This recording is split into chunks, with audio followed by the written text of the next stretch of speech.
letters are usually F and U. It's the Alan Cox Show on 100.7 WMMS.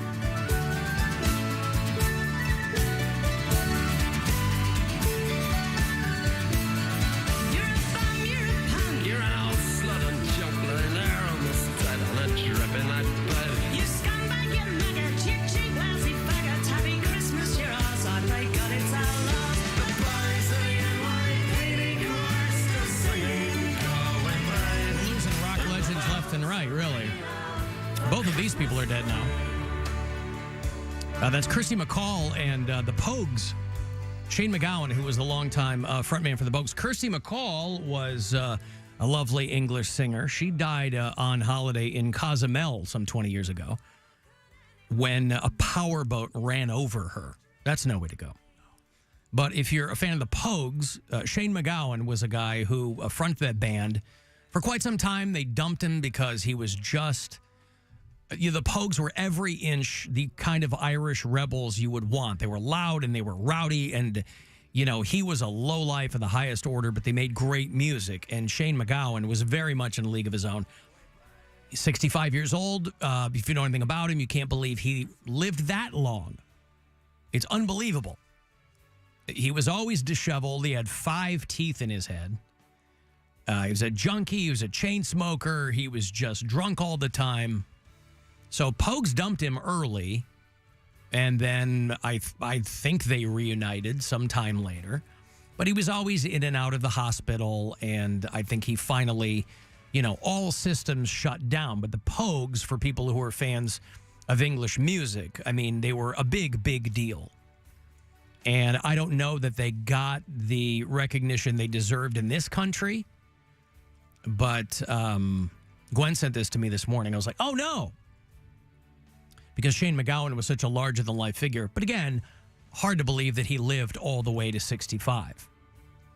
And before the Pogues came around, Irish music sounded very traditional. There are Irish bands since then, obviously, bands like Black 47 and, who have kind of done a variety of things with that traditional stuff. But the Pogues were really the ones that kind of got people to pay attention to it. And so Shane MacGowan is gone.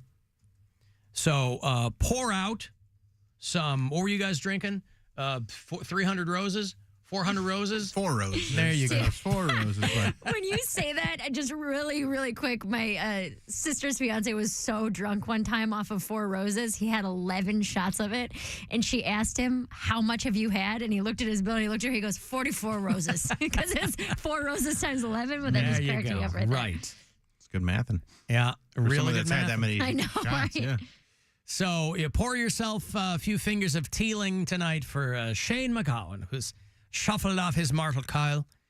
And, when I was a kid, the first film I ever remember seeing as a young child was called Darby O'Gill and the Little People. It had a young Sean Connery in it. And so for a long time, that's what people thought of Irish music. And those are my people. But before the Pogues came along, it sounded very, very different. And so Shane MacGowan is dead. And then another guy who probably even fewer people are familiar with, but I always thought he was a big deal. A band that kind of started in the early 70s, New York punk scene. It was a band called the Dictators, and they were more melodic than some punk bands that were there. There wasn't a whole lot happening in punk at that time. The Dictators, back in the day, were doing gigs with Kiss. This was before anybody knew who Kiss really was. And they were just duking it out in grimy clubs in New York. And Scott Kempner was a longtime guitarist for the Dictators. And he is a little bit older than Shane MacGowan. I think I don't know if he was 70 or not. But the Dictators were doing their thing for a long time. They just put something new out a few months ago, I think. But he had been battling early onset dementia. And so if you're an old school punk fan and know anything about the Dictators, Scott Kempner was a big deal. So we're just losing rock legends left and right. So there's a little something for everybody to go around musically. You talk to Poundcake, he'll be the first one to tell you what a huge Dictators fan he was. Yep, love him. He's like, yep. So, Isn't that name Puh? I'm sorry? Potater.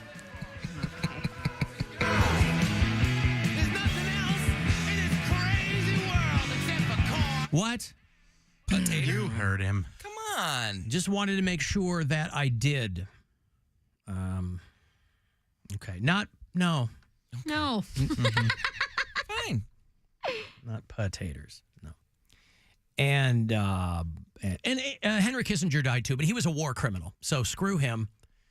He died at 100 because only the good die young. And if hell were a real place, he would be in it. But it isn't, and he's not. But between Shane McGowan and Scott, it was a big week for people who are getting older, Gen Xers who are seeing their heroes fall away. If you want to leave us messages, you can do it a variety of ways. Of course, you can always text me and email me. You can leave messages on the iHeartRadio app. And you can leave voicemails on the After Hours line. 216-986-8903 is the number for that. What am I hearing? I want to make sure I'm not hearing something I don't want to hear. Sounds like a song. Right. There we go. Listen on the podcast, you were talking about Ross Perot and all the other independents that have run in years past. You left out a major one, Vermin Supreme, who has run many times in the past. He is the boot on the head guy who ran on the free pony stimulus program. I think we got to give credit where credit's due. Love me, love you, hate the show. Bye. I must have missed the free pony stimulus plan, but I do remember Vermin Supreme. I think he's still alive, right? Vermin. You guys remember Vermin Supreme? Yeah, I remember that. I mean, he was just a performance artist, but people started to take notice of him because he was a guy with a long gray beard, and he wore a giant rubber black boot He was on his head. just in Cleveland not that long ago. I saw him at, was it in Cleveland or Youngstown? He was around here because he was at somebody's open mic. Oh, Doing really? a set. I think it was at Spotlight Okay. doing a set. Well, 10 years ago, when the Occupy movement was real big, when there was Occupy Wall Street and Occupy Boston, and, in the wake of the 2008 meltdown, he would always show up at those things. But Caleb's right. He was running on giving every American a pony. Pony. He said one of his first orders of business was that he would pass a law requiring people to brush their teeth. And looking at this guy, you would peg him as the last guy that would want to legislate brushing your teeth. But I would vote for him just for that. He wanted to use zombies as renewable energy. And he wanted to invest a lot of money in time travel research. But he's a guy who will usually file the paperwork to run for president. Vermin Supreme.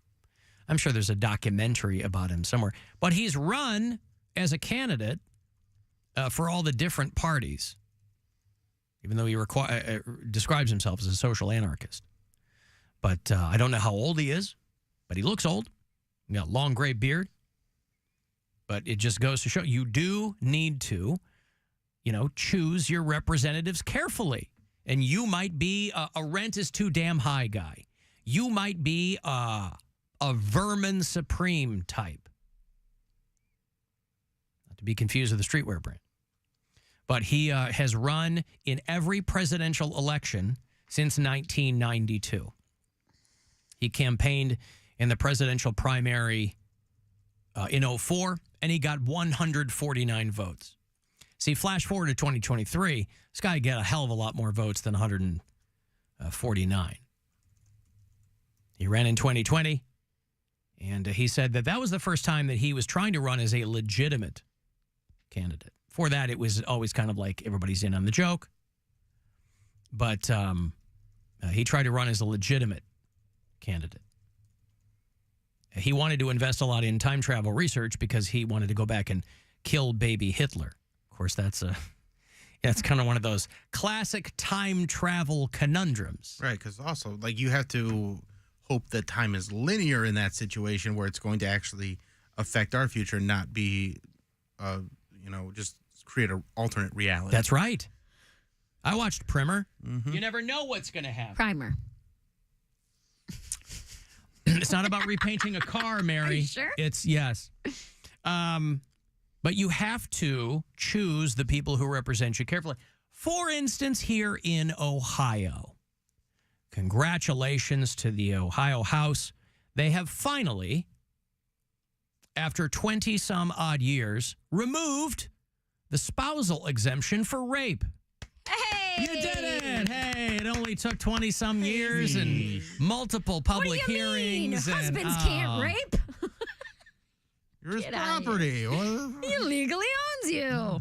They've been working on this, I guess, longer than a couple of decades. They've been working on this since 1985. They have been trying to remove the spousal exception for rape in Ohio since 1985.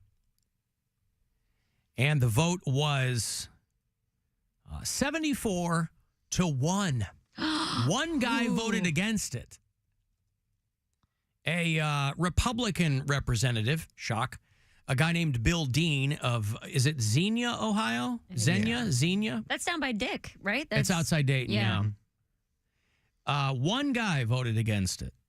Representative Bill Dean thought that the spousal exception for rape should be intact, I guess. This is a guy who, took over somebody's office after they died. This guy had been a plumber for 33 years, never had political office. I mean, he looks like he's probably mid-60s. That's not that old.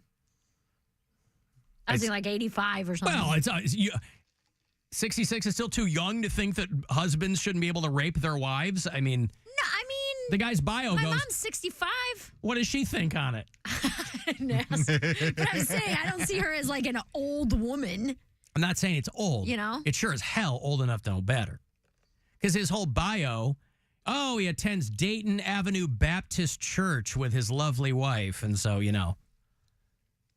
God-fearing man who clearly has very strong ideas about a woman's wifely duties. The one guy who voted against it. So, again, as always, you gotta pick your reps carefully, locally and nationally.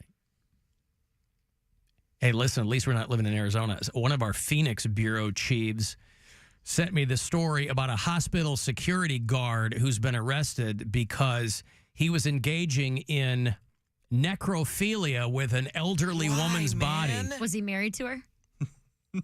Because if he's her husband, there's nothing wrong with that. Yeah, but till death do you part. No longer belongs to you once you're dead. It's God's body now. Randall Bird is 46, and he was a security guard at the Banner University Medical Center in Phoenix. And two witnesses walked into the morgue, and they found him acting very, very strangely inside the morgue's freezer. They said it was a freezer, but he was still sweating profusely and acting very, very nervous near a dead elderly woman's unzipped body bag. And they noticed that he was also unzipped, and his uniform was, quote, messy. And he told them that he had suffered a medical episode and fainted and fallen onto the victim's body. Come on. Oops, I fell over. Oops, I fell over again. That's a bad day. Is it? Alan? Well, it's a bad day if you're told something happened to your Nana. My Nana's dead. Do they have to tell you Yes, that? well, I mean, I don't know, but... Because, I get it that's horrible. how lonely are you, by the way, It's when not you're a- engaging in that's not elderly lonely. necrophilia? That's Sorry? Lonely is It's the a night. sickness. That's Yeah. a sickness. There's It's a no... disease. You can be lonely and sick. I But understand I don't that, think it's about companionship. I don't want to get Well, no, I don't canceled. think he wants no, a the dead person. companion. It's talking Yeah. about power. I don't want to get canceled for saying this, but the first thing when you But- said this, Every great statement starts that I'm way. just saying when you said this, the first thing that came to my mind, I said, "How dead was she? Like, was she partially dead? I'm like, was she still not?" She was so dead. Oh, Daddy. So I came across this dead woman. I'm thinking like Good she's- choice of words. I'm thinking she was still warm, like in the hospital bed. Not that it makes it any better. Dead is dead, but she was in the more in the freezer and in a body Billy bag. Crystal over here. unzipped. She's only mostly dead. We're talking like still warm. Like ugh. Like at that point, you're just like a blob that's like melting into the rest of your body. At that point, like ugh. There's got to be a better screening process for like morgues and funeral homes, because that's where obviously No one that's where wants they those have, jobs, though. but that's where they have access to the dead bodies. Do you think it's something that employers are just like, we're probably going to end up hiring a necrophiliac? Like, is it just like part of the We job? just won't be sneaky enough that we don't catch him. That's what I mean. Is that it's like, does it come with it? After that, though, I mean, so. Isn't it fair to assume that necrophilia, out of all the kinks, that's a really small It's victimless fraction crime. of. But I mean, there is a victim in the legal There- sense. There is a victim. But these stories are always, and I get it, there's not really anywhere else that you have access to dead bodies, but they're always coming out of morgues and funeral homes. So I'm wondering what, Well, that's where the dead bodies are. that's what I mean. But I guess there's not really a way to vet people if you, Yeah, hey, it's the same thing with hey, do you have sex with dead bodies? They're like, nah. teachers and pastors, and you know, Right. like it's like youth pastors are the ones that bang kids the most because they're around kids the most. Kind of on Poundcake's wavelength. I will say this. The article that they sent me described the guy. I said necrophilia because that's what it was. But the way the article was written said that the guy was accused of the rape of an elderly woman's corpse. Now, rape, That in the broadest sense, we know is without consent, right? They say it's a Right. crime of power, it's a crime of violence, not sex. If you are a corpse, You can't consent. but you also can't not consent. Look It at the felt way like she was a way- dressed. I mean, it was a way to. She probably didn't have anything on. So, but again, But I mean, I guess it is rape. necrophilia is necrophilia. Well, of course it is. I just thought that was an odd word. That for is me. a very odd Maybe word. the person who wrote it wasn't familiar with the term And- necrophilia. I don't know. There has to be some type of bacteria that will like deteriorate your. You're worried about the bacteria. He probably wears a condom too, I would hope. No, I don't think. No. I don't think anyone Hell having no. sex with a dead body is wearing a condom. No. Oh, gotta be safe, Why would- man. What if it's decayed in there and you put it in and then That's what I'm stuff talking comes about. out with you? Body parts or When you get to the point where you're going to physically violate a corpse, you're so kinda in a want froth. that. Well, you're not thinking about anything. He's Bro, like, that's so hey, nasty. I'm here. You're here. Let's figure out Right. what we can So do. I mean, gross. it's awful. So anyway, one of our Phoenix bureau chiefs, gee, thanks for sending me that. Oh, But someone said in the chat that funeral homes prefer to hire women. Because Not it's less that- likely to happen. Well, because yeah. not that women aren't feeling them up, but they're not. Not doing this as often. There's no penetration. Everybody we dealt with at the funeral home that we used for my dad, they were all women. Yeah. I don't know if that's indicative of the business at large, but they were younger women, like girls who had just come out of mortuary school, Yeah. and they couldn't have been nicer, you know? You would think too, with like a not that it's not across the board, but kinder bedside manner and more emotionally intuitive. And Well, I things think like a lot of the people who run funeral homes are aging out of that business. Like it's been in their family for a long time, and they're like, we got to get new blood in here anyway. And yeah, they're probably looking at dudes coming in with a You're like cocked eye, if way you too will. excited for this gig. Like you're 27. I'll start and today. You're so I'll start. sweaty. yeah. What do you got mean it. you have no contacts for points of reference or any previous employment? Well, they say respect your elders, and that's I don't think even Poundcake would suggest that was doing it respectfully. No, hell no. But there's levels.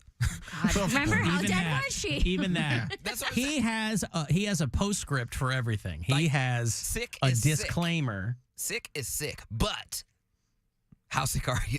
Like, there's levels. Now, if it was like It's all disgusting. if it was one of the, your skeleton faced white boys, would you go play dead at a funeral home? Why would I See go? Cody just shivering in a freezer. No. If I wait long enough, they're going to be real skeleton faced. Oh, God, no. No, because there's no excitement from there. You can't get aroused. The whole point of me, enjoying it is seeing the other person, the smile on their face, like, yeah, looking down, saying curse words at me. I make sure it lets me know. You're that I not do my seeing job people right. smiling No. anyway. So, yeah, I rely on the sounds that they make. Hey, listen, I have to take a break here, and not a